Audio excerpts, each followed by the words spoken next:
పాకిస్తాన్ను మోకాల మీద కూర్చోబెట్టామని ప్రధాని నరేంద్ర మోడీ సంచలన వ్యాఖ్యలు.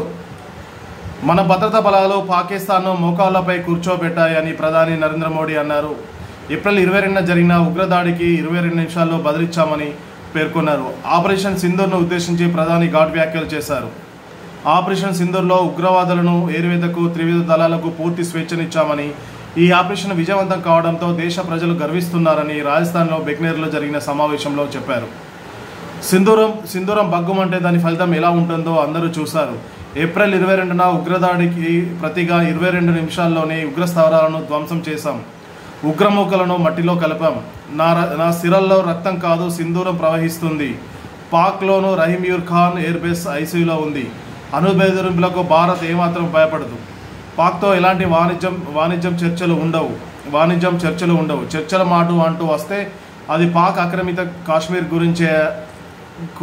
ఉగ్రదాడి జరిగితే పాక్ ఆర్మీ ఆర్థిక వ్యవస్థ భారీ మూల్యం చెల్లించుకోవాల్సి ఉంటుందని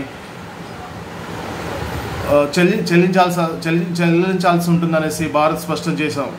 మన దేశానికి న్యాయంగా చెందాల్సిన నీరు ఇక పాక్కు ప్రవహించదు. భారత ప్రజల జోలికి వస్తే గట్టి గుణపాఠం తప్పదు. రాజస్థాన్ వేదికగా పాకిస్తాన్కు హెచ్చరికలు జారీ చేశారు నరేంద్ర మోడీ.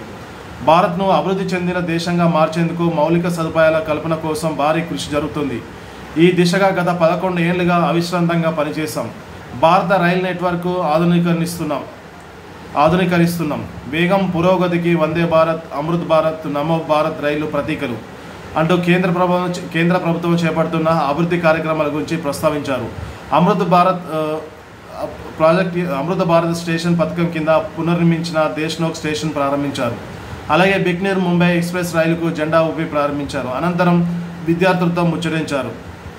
అలాగే దేశ్నోక్లోని కర్ణిమాత ఆలయంలో పూజలు చేశారు.